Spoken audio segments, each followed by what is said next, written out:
Assalamualaikum warahmatullahi wabarakatuh. Pemirsa dimanapun Anda berada, senang sekali saya Amin Nindita berada di channel YouTube Majelis Ulama Indonesia Makassar. Nah, podcast ini adalah podcast pertama MUI Makassar yang tentu saja kita sudah menghadirkan dua narasumber yang luar biasa. Sudah bersama saya di sini yang pertama Tabe ada Bapak Andre Guru Syekh Dr. Kiai Haji Baharudin. Assalamualaikum Bapak. Waalaikumsalam warahmatullahi wabarakatuh.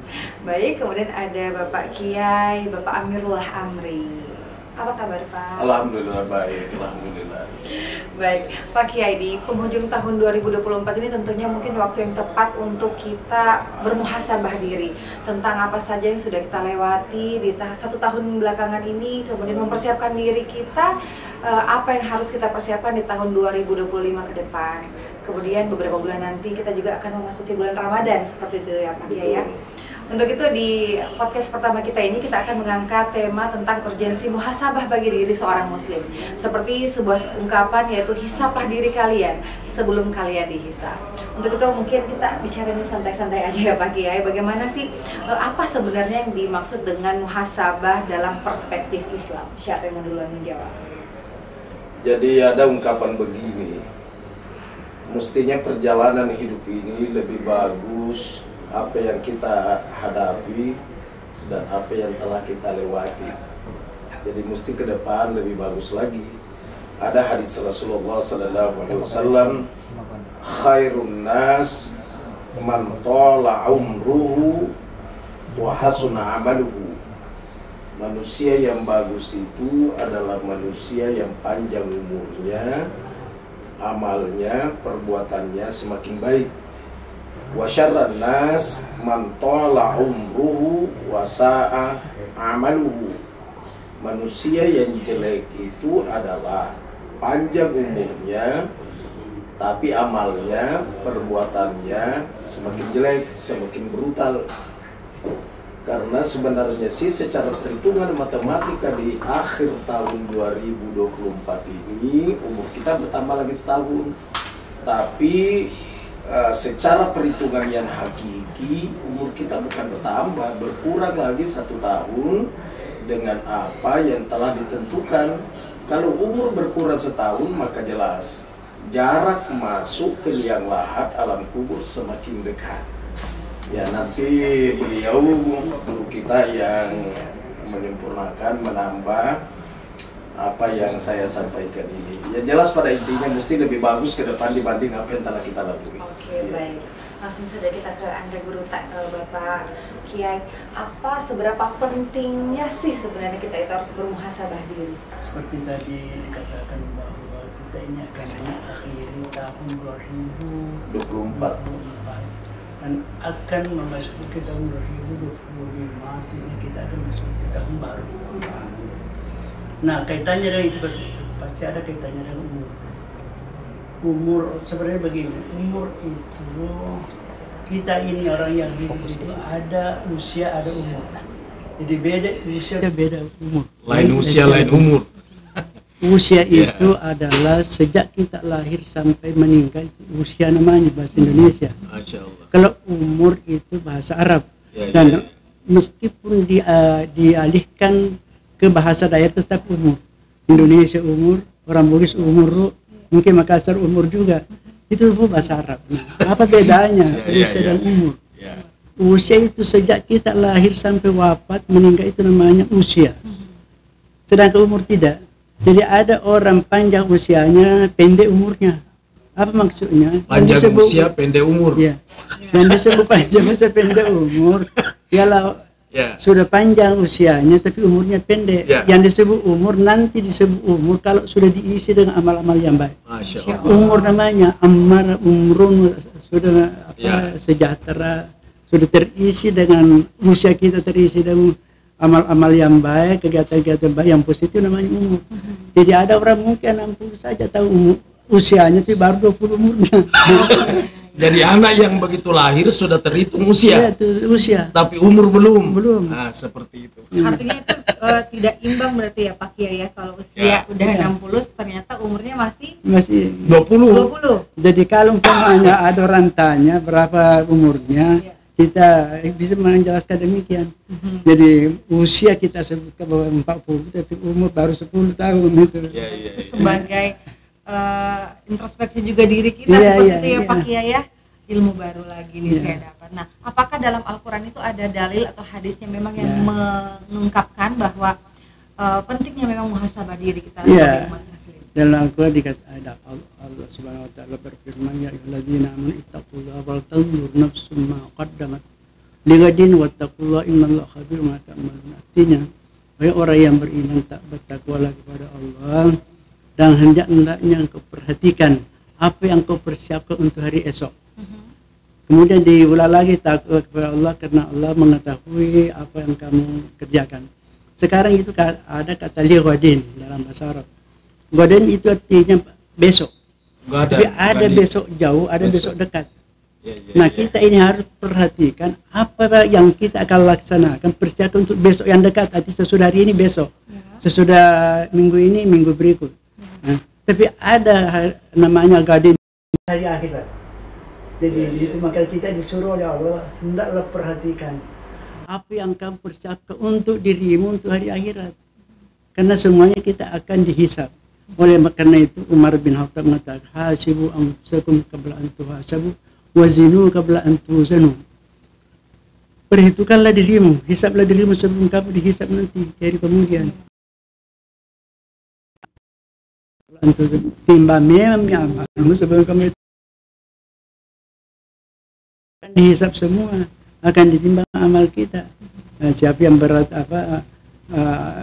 amal kebaikannya berat, dalam dikatakan waman saqulat mawazinu fa fi asyatir radiyah. Siapa yang amal baiknya berat, maka dia akan menghadapi kehidupan yang enak, yang diridhai. Tapi sebaliknya, waman khaffat mawazinu fa ummuhu hawiyah. Siapa yang ringan amal kebaikannya, maka fa ummuhu hawiyah, dia akan dimasukkan ke dalam neraka hawiyah. Mahiyah, apa itu dalam Al-Quran? Apa itu hawiyah? Narun hawiyah, api yang menyala-nyala. Nah, itu jadi perlu kita sudah harus memperhitungkan diri sebelum diperhitungkan sebentar. Timbang memang amal kita sebelum ditimbangkan. Nah, itulah yang diungkapkan tadi ya, Pak Kiai, hisablah diri kalian sendiri sebelum kalian dihisab. Nah, dihisab, dihitung, dipikirkan. Itu apa makna lebih dalamnya lagi dan apa relevansinya dengan kehidupan kita sehari-hari seperti itu? Jadi sebenarnya sih karena dunia ini kan hanya sementara, seperti apa yang disampaikan tadi Guru Ta, bahwa kata-kata gadin atau gadan, besok dalam arti mungkin besok, lusa, tapi sesungguhnya besok juga termasuk di akhirat. Olehnya itu mesti mempersiapkan bekal dari sekarang. Mungkin kalau diungkapkan bahwa secara kata kuncinya adalah kalau pingin selamat besok ada dua. Satu, sholatnya perbaiki. Yang kedua, hubungannya kepada sesama mantapkan. Berarti bukan hanya hubungan antara kita dan Allah, tapi juga terhadap sesama manusia. Seperti itu Pak Kiai ya. Betul. Nah, itu juga mesti mengintrospeksi diri, muhasabah diri. Nah, di masyarakat kita ini mungkin masih banyak kesalahpahaman tentang muhasabah diri seperti itu. Biasanya apa sih yang harus kita jelaskan kepada masyarakat bahwa ini yang sebenarnya muhasabah diri seperti ini? Mesti memberikan pemahaman juga kepada masyarakat, kepada pemirsa dimanapun berada yang mengikuti siaran Majelis Ulama ini, bahwa mau atau tidak mau, berani apa takut, pasti jumpa yang namanya kematian. Itu esok dalam arti akhirat. Olehnya itu mesti sekarang kita semakin berbenah diri, mengumpulkan bekal yang akan dibawa menuju ke sana. Ya, karena pasti kita alami tanpa kecuali. Apakah kalau sakaratul maut muncul, ajal tiba, malaikat Israel malakul maut tidak pernah pilih kasih. Apakah orang kaya atau miskin, pejabat atau rakyat, jenderal atau kopral, ya jujur apa curang, nah, itu mesti dialami semua. Olehnya itu seperti apa yang disampaikan tadi Guru Ta, timbang diri. Jangan-jangan selama ini yang di 2004 ini terlalu banyak maksiat yang kita lakukan. Jangan-jangan banyak hartanya orang yang kita ambil tidak halal. Jangan-jangan terlalu banyak orang yang pernah kita sakiti hatinya. Jangan-jangan seorang istri berapa kali sakit hati suaminya gara-gara karakter perilakunya. ataukah suami menyakiti istrinya, anak yang mendurhakai orang tua, atau orang tua yang tidak amanah diberikan titipan oleh Allah punya anak. Ini semua kan muhasabah, menghitung diri, menimbang diri. Bagaimana dengan itu? Tapi pada intinya adalah kalau memang itu kejadian, terlalu banyak dosa yang pernah kita lakukan selama ini, maka tidak ada pilihan lain, mesti dia bertobat. Itulah maksudnya muhasabah diri. Jadi muhasabatun nafsi itu kita biasa bahasakan dengan introspeksi diri. Mengintrospeksi. Kalau seorang pedagang biasa akhir tahun pastikan hitung berapa keuntungannya tahun ini dan berapa kerugiannya harus dan karena mau tutup buku. Tutup buku. Harus tahu berapa kerugiannya, berapa keuntungan. Kalau memang ada kerugian, bagaimana caranya untuk menutupi tahun berikutnya. Tapi kalau memang baik, maka berarti modal akan bertambah. Akan bertambah. Jadi ibaratkan. Oleh karena itu Nabi mengatakan al-qayyis man dana nafsahu wa amila lima ba'dal maut. Orang yang kuat, orang yang baik ialah orang yang senantiasa menghisab, memperhitungkan dirinya dan memikirkan apa yang dipersiap dan melakukan amal untuk hari kematiannya. Nah, jadi itu apa artinya? Kalau kita ini muhasabah biasa sebenarnya agak tahunan, itu sebenarnya lama sekali. Lama. Padahal kalau di dalam agama pokoknya setiap hari, saatan ba'da saat, yauman ba'da yaum, setiap hari. Maka dikatakan umpamanya sebelum kita tidur sudah kita hitung-hitung dari pagi sejak bangun tadi apa kita kerjakan, berapa kira-kira kebaikan, berapa dosa kita lakukan. Kenapa? Karena begini ya, itu sebenarnya bagi kita itu dosa lebih gampang dilakukan daripada kebaikan. Lebih gampang. Karena begitu kita bangun sudah bermulut kita berkata-kata, malah kita memberala, sudah bisa ada kemungkinan sudah mengucapkan sesuatu yang tidak baik. Apalagi mata. Makanya itu Nabi mata sendiri beristighfar setiap hari minimal 70 kali sampai 100 kali. Kenapa? Karena tapi kita bersyukur kepada Allah karena Allah mengatakan siap melakukan kebaikan 1 kali dibalas 10 kali. Bahkan baru diniatkan sudah ditulis 1. Nah, siapa yang meniatkan atau melakukan meniatkan untuk melakukan suatu dosa, tapi belum dilakukan, belum ditulis apa-apa. Kalau sudah dilakukan, baru ditulis 1. Itu rahmatnya Allah kepada kita. Coba bayangkan, seandainya setiap kita berbuat dosa sama dengan kebaikan, habislah kita. Habislah kita. Karena itu gampang sekali berbuat dosa. Gampang sekali. Pemanya saja kita bangun tidak saja lambat-lambat atau perlambat salat subuh sudah dosa lagi. Jadi artinya dosa itu gampang dilakukan, tapi karena rahmatnya Allah memberikan pahala yang banyak 10 kali lipat bagi orang yang berbuat baik. Jadi ditutup-tutupin kalau kita berbuat amal kebaikan juga seperti makanya selalu harus kita bertaubat. Jadi kita muhasabah dulu bertaubat. Jadi muhasabah sebelum kita bertaubat, muhasabah dulu. Apa yang kita lakukan baru kita bertaubat, istighfar. Karena Nabi sendiri beristighfar 70 kali sampai 100 kali, padahal tidak ada dosanya. Apalagi manusia biasa Jadi itu Nabi, kenapa dia beristighfar? Sebab bukan karena ada dosanya. Dia sebagai pengajaran kepada umatnya, memberikan pelajaran.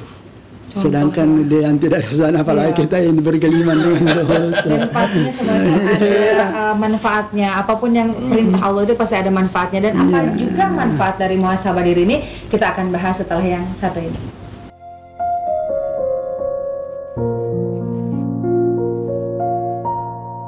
Terima kasih Anda masih bersama kami dan masih bersama kedua kiai yang luar biasa bersama saya kali ini.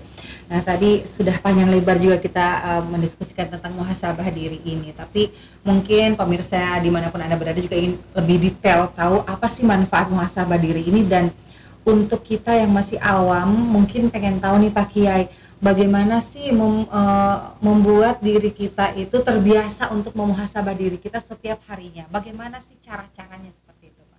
Ya, sebagaimana disampaikan tadi oleh Syekh kita, pada intinya mesti kita lebih mempersiapkan diri, dan dosa-dosa yang pernah kita lakukan itu tidak ada dosa kesalahan yang tidak terampunkan. Jadi pada intinya kalau ingin selamat, akui kesalahan yang pernah dilakukan. sesali perbuatan salah yang pernah diperbuat. Ada firman Allah dalam Al-Quran, Qul ya ibadiyalladzina asrafu ala anfusihim la taqnatu min rahmatillah innallaha yaghfiru dzunuba jami'a innahu huwal ghafurur rahim.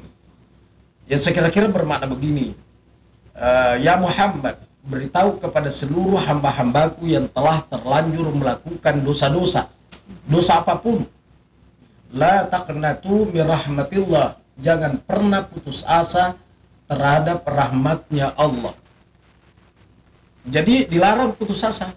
Innallaha yaghfiru dzunuba jami'a, karena sesungguhnya Allah mengampunkan dosa-dosa jami'a, semua model dosa Allah ampunkan. Tapi ingat, mesti penyesalan dan komitmen tidak akan mengulangi lagi perbuatannya itu. Itu yang Allah ampunkan. Innahu huwal ghafurur rahim, sesungguhnya Allah Maha Pengampun, Maha Penyayang.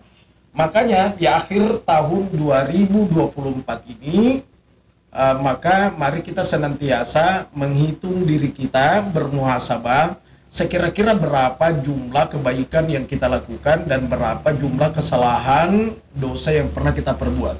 Dosa-dosa mari kita hapus dengan cara bertaubat, sebagaimana yang disampaikan tadi oleh Pak Kiai Guru Ta, bahwa Rasulullah sendiri sampai 70-100 kali beristighfar. Padahal Rasul kan maksum, tidak ada dosa kesalahannya.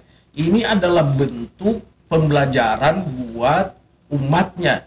Karena umatnya kita ini kan selalu berbuat kesalahan. Cuma ada itu yang paling parah. Kalau makanan yang dimakan dari yang haram, dari hasil curang, dari hasil korupsi, dari hasil rentenir, roba timbangan, dimakan menjadi daging, itu berat itu. Karena kullu lahmin nabata minal harami fannaru aula bih. Setiap daging yang terbentuk dari makanan yang haram, api neraka akan melalap. Pertanyaannya, bagaimana kalau dia taubat? Semoga saja diterima taubatnya oleh Allah, dan Allah dengan caranya Allah menghilangkan daging itu baru dia meninggal.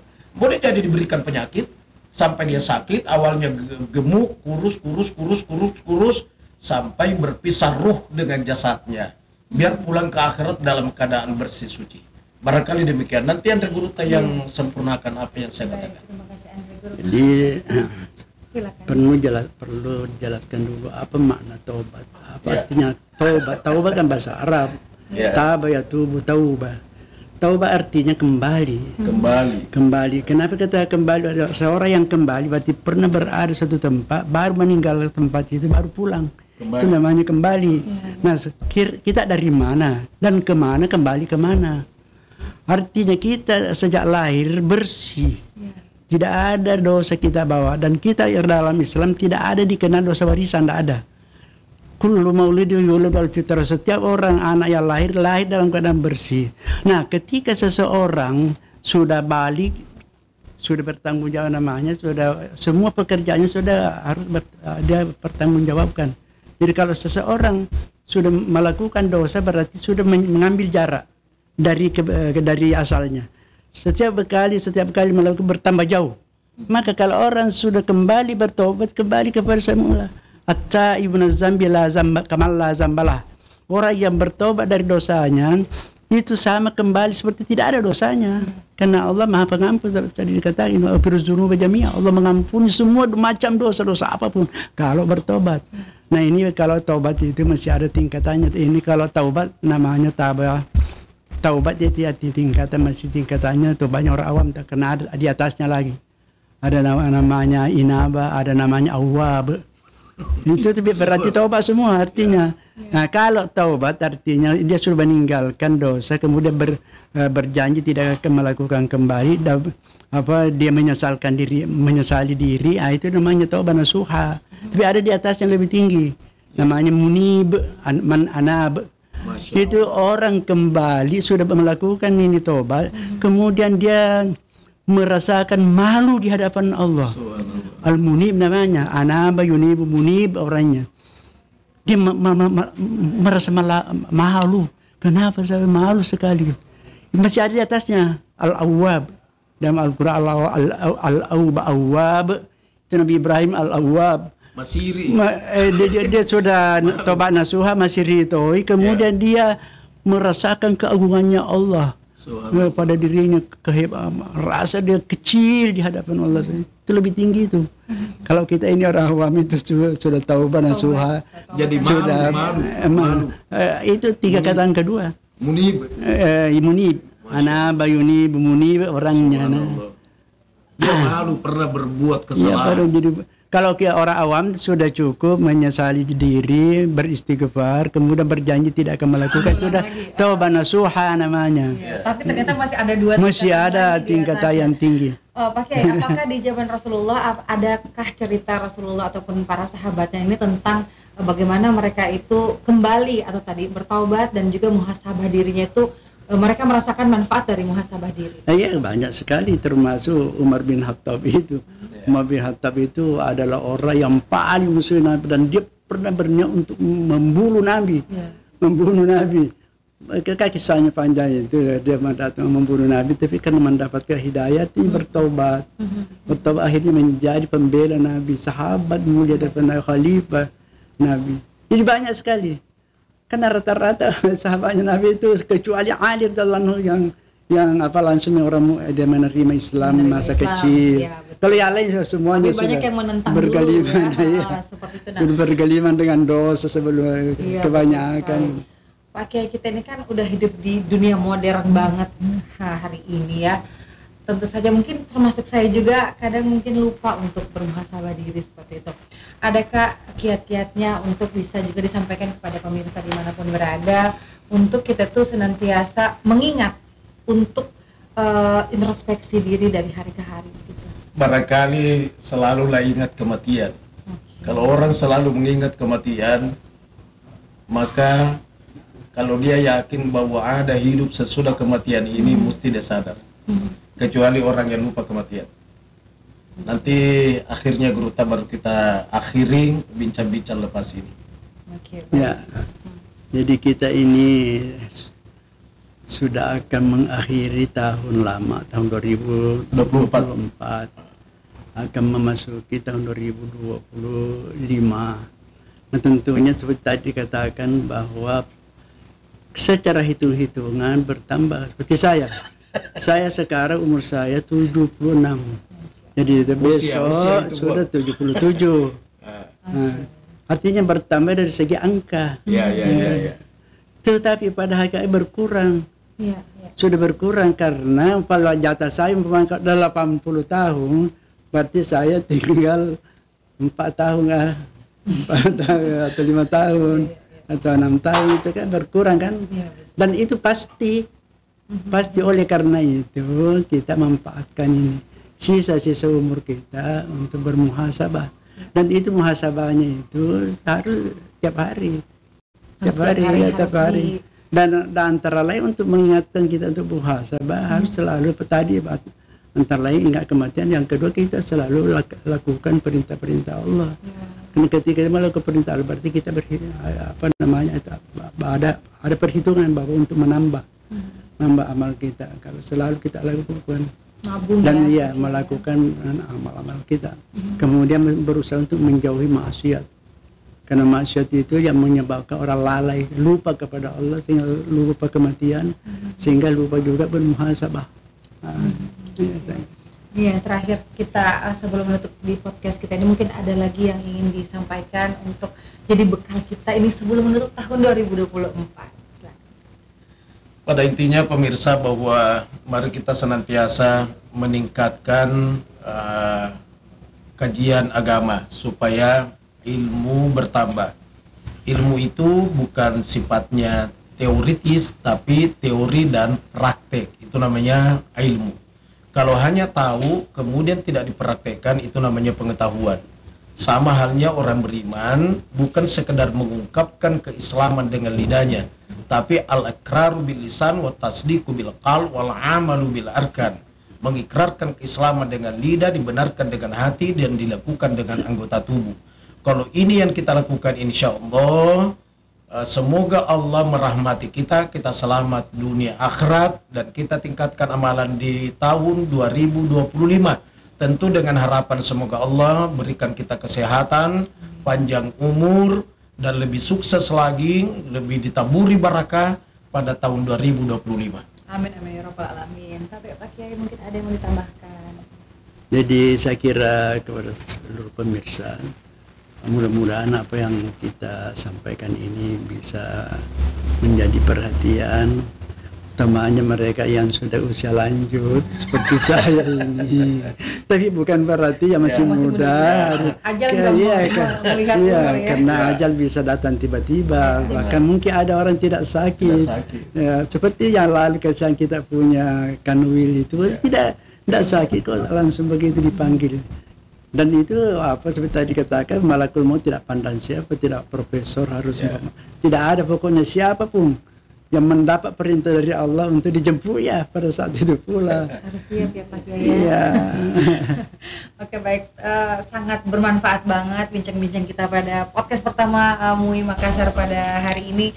Insya Allah kita diberikan umur yang panjang, bertemu lagi di podcast-podcast selanjutnya. Terima kasih Pak Kiai untuk waktunya. Saya Aminirita juga pamit undur diri. Assalamualaikum warahmatullahi wabarakatuh. Terima kasih.